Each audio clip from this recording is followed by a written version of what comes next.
पानी पे बोट लेके आ गया या फिर इसी पानी पे बोट लेके आके फंस गया, स्विमिंग कर रहा है और स्विमिंग करते हुए पानी उसको अंदर की तरफ लेके जा रहा है, तो इस टाइम पे उसको कोशिश करना है टूवर्ड्स दिस वे स्विमिंग करने का। अगर वो इस साइड से स्विमिंग करके अंदर की तरफ जाता है तो वो अगर यहाँ पहुँच गया तो वो बच सकता है।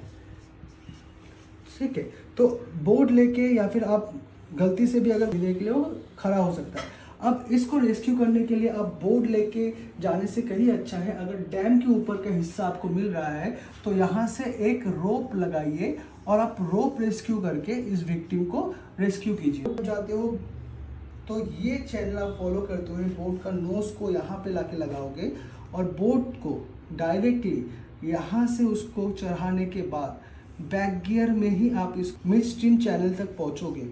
ये मिड स्ट्रीम चैनल पे जब आप पहुंचोगे उसके बाद आप बोट को टर्न करो और बाहर की तरफ निकलो। यहाँ पे अगर आप बोट घुमाने का कोशिश करोगे तो बोट कर्व हो जाएगा और फिर ये अंदर की तरफ खींच के आपको लेके जाएगा और जहाँ पे आपके डेथ के चांसेस बहुत ज़्यादा बढ़ जाते हैं। तो जो चीज़ मैंने बताया ये डायरेक्ट रेस्क्यू के मेथड है। अब हम बता रहे हैं आपको कि कहाँ से आप बाहर से ही बहुत इजीली इस चीज़ को रेस्क्यू कर सकते हो। तो बाहर से रेस्क्यू करने के लिए हम बेसिकली यूज़ करेंगे टेदरबोर्ड मेथड का।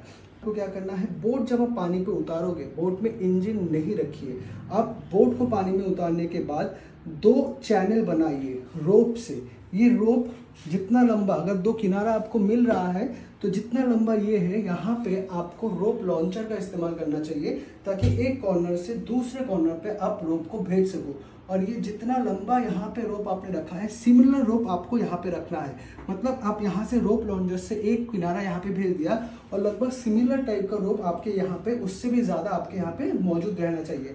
इसके बाद बोट को जब आप इसमें टाइट करोगे, यहाँ पे बोट के नोज के ऊपर आप जो सामने वाला 2 हैंडल है उसके साथ में बोट को बांधने के बाद फिर नोज को बांधना है। अब आप लोग मैक्सिमम यहाँ पे सिर्फ एक रोप बांध देते हो और उसके बाद बोट को आगे छोड़ देते हो, इसलिए कई बार फटने का या निकल के आने का चांसेस है। इसलिए एक्स्ट्रा के लिए आप दोनों हैंडल का इस्तेमाल करो और फिर इस रोप को यहाँ पे लाओ और फिर बो लाइन को आगे की तरफ भेजो और एक लाइन इसके पास पहुँच गया, उसके बाद आप इसको यहाँ पे बांधना चालू करो। तो कम से कम आपको आइडिया हो जाएगा कितना आपके पास रोप है। सिमिलरली जो बैक साइड वाला है, बैक में जो बांधने का जगह होता है जहाँ पे आप इंजन बांधते हो, वो जो 2 पॉइंट है, इस पॉइंट के साथ में सेफ्टी रोप जिसको आप बांधते हो, यहाँ पे ही दोनों एंगल से आपको बांधना है और ये दोनों के बाद फिर एक चैनल यहाँ पे रोप का और दूसरा यहाँ पे आपको भेजना है।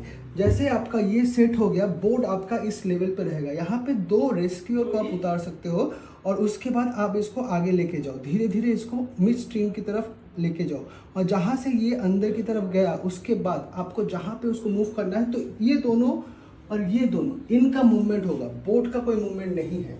आप यहाँ से उसको आराम से उसको साइड करते हुए डैम की तरफ लेके जाओगे। ज़रा सा भी आपको खतरा लगा, आप रोप सिग्नल के थ्रू उसको बाहर लेके आओगे। ये सबसे सेफेस्ट वे है। अभी एक्स्ट्रा के लिए आप क्या कर सकते हो, अगर उस जगह पे आपको कोई पेड़ मिलता है तो दोनों साइड में आप पेड़ पे भी ये रोप को आप कॉइल कर दो, ताकि बाय चांस में अगर एक्स्ट्रा स्ट्रीम पे आप लोगों को भी खतरा हो, इन दोनों व्यक्ति रेस्क्यूअर को भी खतरा हो, तो ये आपका एक्स्ट्रा सपोर्ट वहाँ पे प्रेजेंट रहे।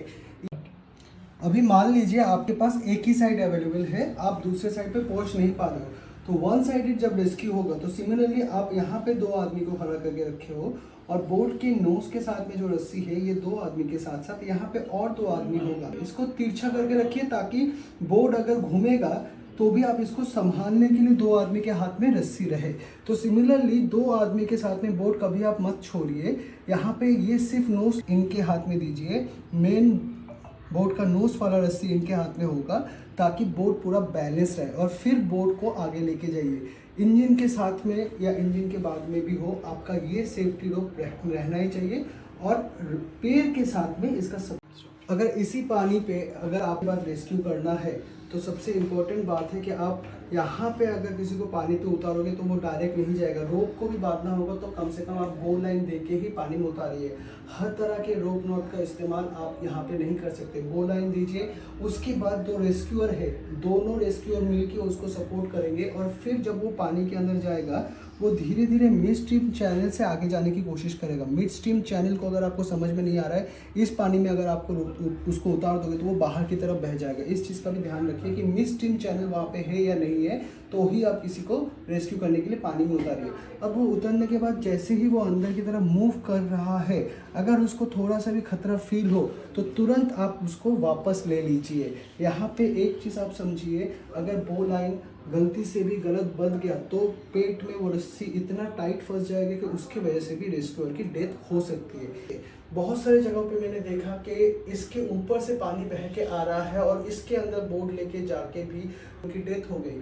सो जब पानी यहाँ पे होता है उसका स्पीड बहुत ज़्यादा है, ये चैनल बहुत हेवी है, पर जब ऊपर से आ रहा है तो पानी पूरा भरा हुआ है, वहाँ पे उतना करंट होगा भी नहीं। अगर आप सिर्फ एक चैनल को अवॉइड कर सको तो आप बच सकते हो। अगर जानबूझ के आप बोट को साइड कर देते हो या फिर घबरा जाते हो, बोट इंजन बंद कर दिया तो बोट घूम के कॉर्नर हो जाएगा, उसके बाद आप किसी को भी बचा नहीं सकते। रेस्क्यू करना बहुत डिफिकल्ट हो जाता है। आप इस पानी पे जब भी आप जाओ हमेशा इंजन ऑन रखना है, जो भी मूवमेंट होगा आपका इंजन के साथ होगा। बोट को टर्न करने के टाइम पे आप ध्यान रखिए कि ये स्ट्रीम लाइन आप फॉलो करो। इस स्ट्रीम पे अगर गलती से भी बोट साइड हो गया, आपका बोट अंदर की तरफ चला जाएगा। ये डिटेल में मैंने एक छोटा सा आपको डैम या डैम के आसपास में कैसे रेस्क्यू हो सकता है उसके बारे में समझाया, ताकि भी हो सके एक्सीडेंटल डेथ को रोकिए। धन्यवाद।